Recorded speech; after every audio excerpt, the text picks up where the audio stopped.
Antonio's tech industry has been transforming over the past few decades. And CEO Janie Gonzalez has seen a whole lot, from the early days when we still referenced the World Wide Web to now in an era of social media dominance. There's a lot of smart people in San Antonio that really just need a hand up. And in many ways, that's always been what Webhead's all about, representing the underdogs. I think that I've always been a pioneer in inclusiveness and making my lead a minority a competitive edge.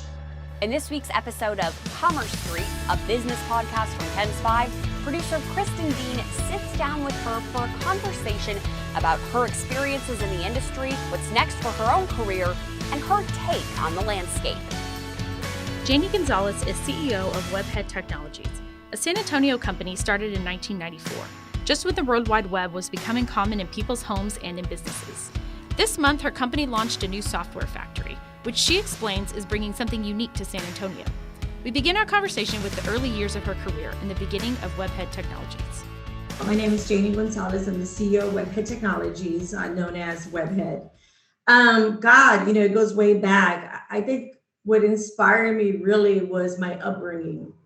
I was raised humble beginnings, saw my parents struggle, and I kind of was very self-aware of what the world wanted me to be, either a housewife, work for a hotel, be a waitress, and there was nothing else. My dad was a mechanic, my mother was a domestic goddess who really was really a pioneer of micro enterprises. To make ends meet, she always had a pop up, right?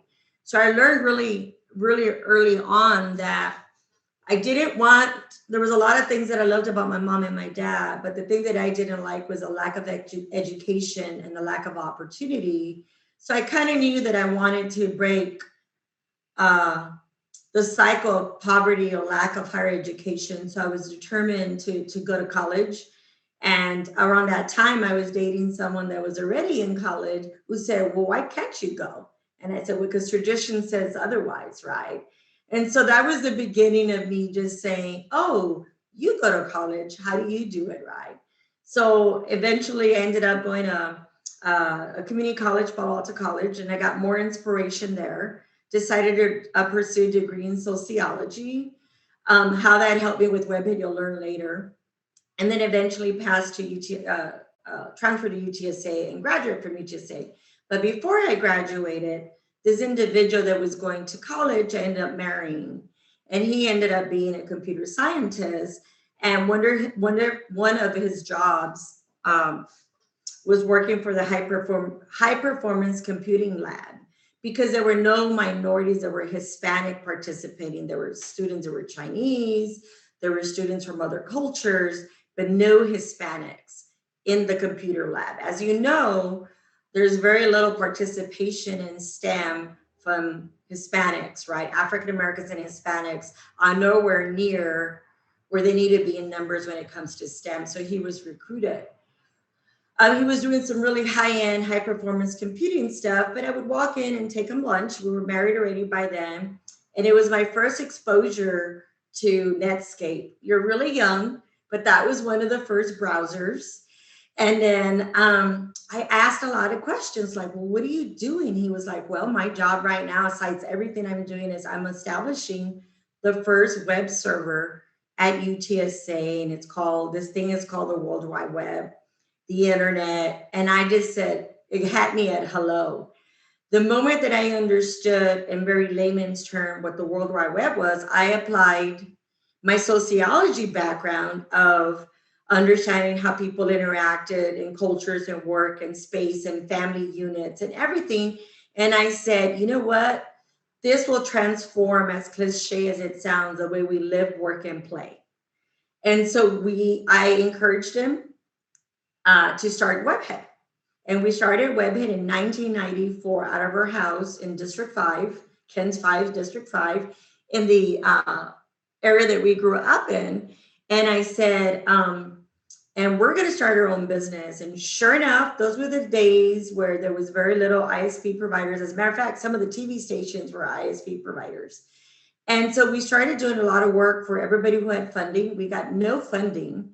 even though at the beginning of 1994, we were innovative in the solutions that we were building. We just couldn't get the respect being a minority startup out of a house in District 5 where Burbank was located. No one paid attention to us. And so we just pretty much grew the company organically. And in my original role was really supporting the company, but my vision was more ambitious than Bill or our new partner, Roger. And so I decided to quit my full-time job and then just run it. And once I took over, we grew like 200% and 400% and 500%. And of course, they blame my growth basically on the internet, 1.0 wave. And in many ways, when the dot-com kind of busted, I did feel like, whoa, well, maybe it wasn't really my gift or my vision for Webhead and internet technologies and how it could transform the everyday user, how it could empower an everyday user and empower a small business to pretty much take their products online, right? And then social connections online, right? And so what I discovered was that after the internet kind of plateaued, the technology didn't plateau, but the market did. I realized that all the men mainly everybody that survived were men, like Jeff Bezos, Michael Dell. I think Fiona was the only one from Compaq. And I said, holy crap, things are going to get harder for me. The thing that allowed me to not have to break to a glass ceiling, I was able to create my own career online. I was able to compete online. No one cared about my gender, my skin color. All they cared about was that I had knowledge to this new technology and platform. All of a sudden became a reality barrier. So I decided to stick it out. And so 27 years later, Webhead went from a startup from a house to an upstart with 3 employees to 58 employees throughout the United States, working with very large clients in the government space, like the Department of Defense, the Air Force, the Army. And then we just rolled out a software factory, one of the first minority-owned software factories in San Antonio. So my vision was simple. It was to create space for minority men and women in an industry that, again, we weren't expected to do it, to break grounds, to leverage technology that could propel us into a whole different spectrum without having to ask permission or for trends to catch up like today, where diversity and inclusiveness is cool. I think that I've always been a pioneer in inclusiveness and being a minority a competitive edge, just like leveraging internet technology. Gonzalez began her career at a time when not many people looked like her. She is proud to be the first Latina CEO in San Antonio and proud to have maintained her business operations in San Antonio's urban core. Think about it, in 1994, and to be clear, it was the first Mexican-American female to open a business in District 5, which is the San Antonio Independent School District on the west side. And our first home office was on West Commerce and Buena Vista. And so I've always been very true to my roots and demonstrated the ability to foster innovation and economic development, no matter where you're from. We took Webhead from West Commerce to East Commerce when, back then they were revitalizing warehouse building spaces such as the Frederick Building. And now I'm in District 1, which is, as you've seen, the Pearls nearby and Central downtown. So I've always had a vision for staying in the urban core inner city, just because the talent pool is great. The diversity of talent is amazing. How does it make you feel personally to have been such a pioneer and to have paved the way for, other Mexican Americans, other women? I'm very proud of what we've done. We started with $500 to today be a multi-million-dollar firm. Am I disappointed in the multi-million-dollar amount? Yes, I am. I expected today to be 25 million or 10 million, and I'm not.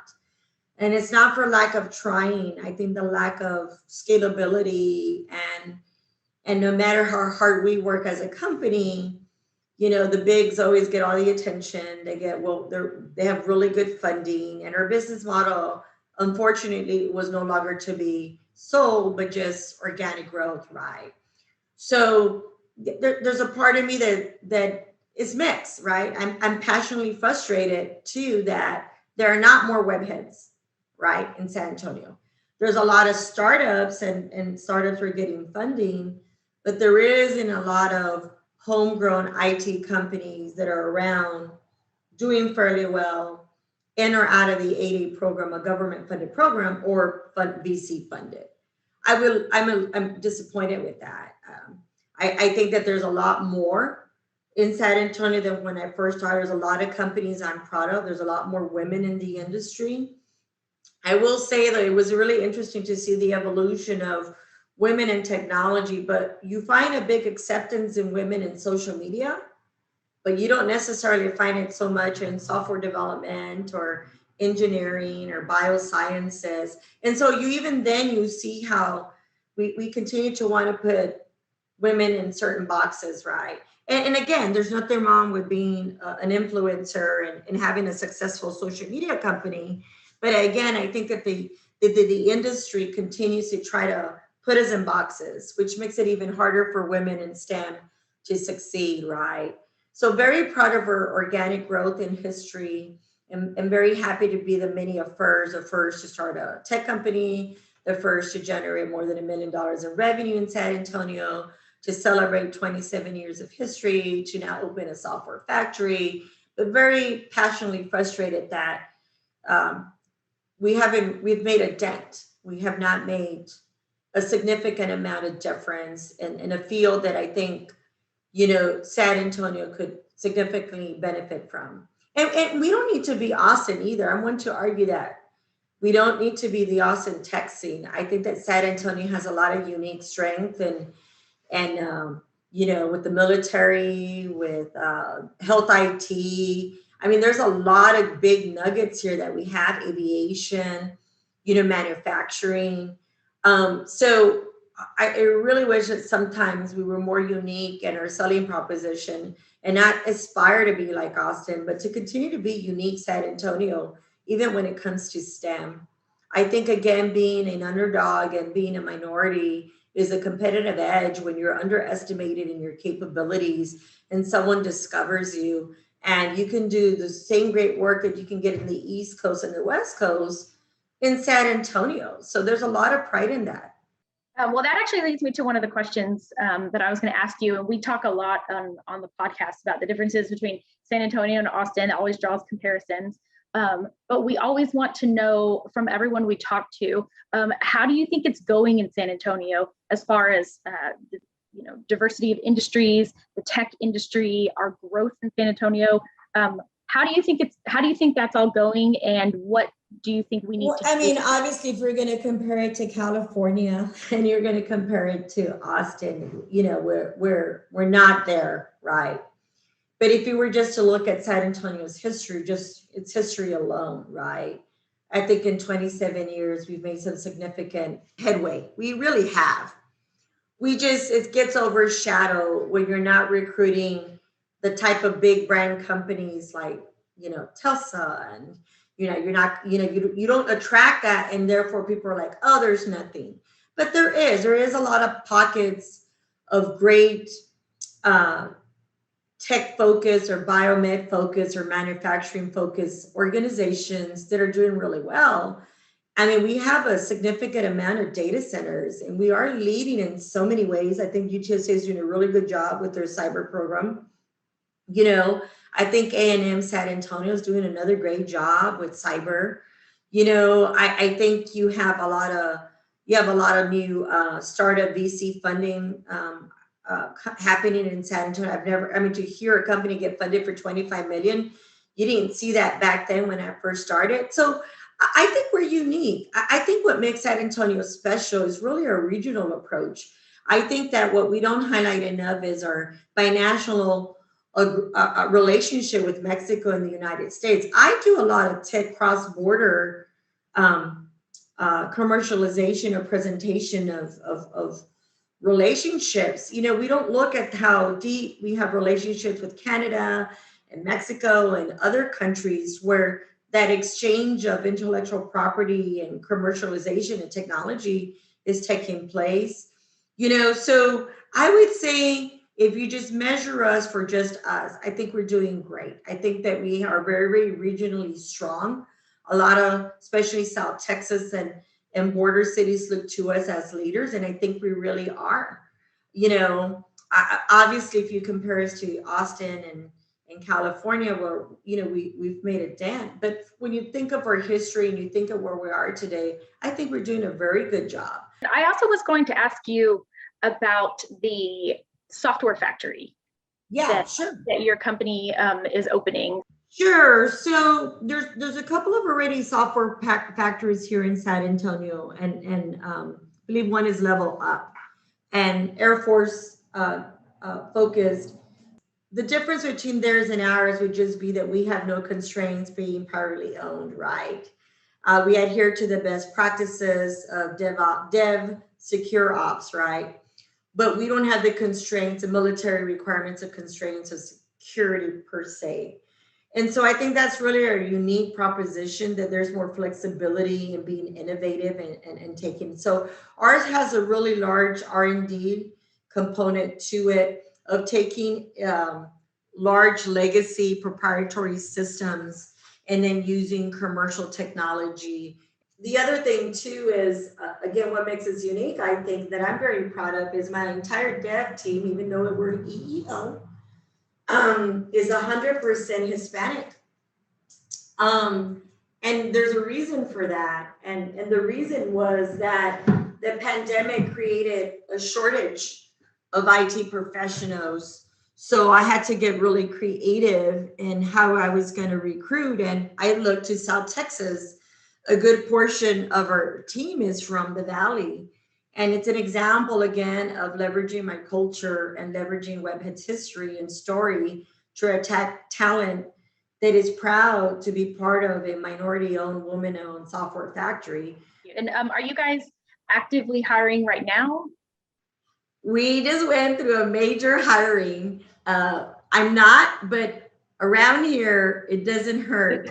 No, we're not. We just hired, believe it or not, in 3 months, we hired 15 new people. I'm a little exhausted from hiring right now. However, well, that's interesting. That's very interesting. Yeah. So please follow us because honestly, we are always hiring talent. Some of the areas obviously will be software development.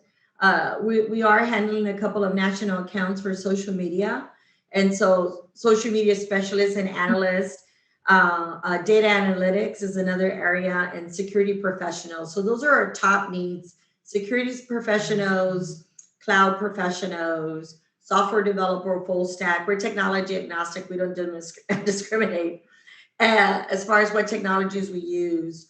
And then social media, of course, and then data analysts. And so those are the ones that will probably in the next quarter or so hire more up. But yes, no, in 3 months, we hired 15 individuals, like I mentioned, and it was pretty exhausting. Like I said, it was really hard to find. It's a very competitive market, so it was tough. Not that we didn't find the talent, but they can choose wherever they want. So we were very excited that we were able to attract a really solid team right now that we're really proud of. That was producer Kristen Dean with this week's edition of Commerce Street, a business podcast from Ken's 5. For more episodes like this one, you can visit kens5.com/Commerce Street or subscribe on Apple, Spotify, or Google Podcasts. Thanks for listening.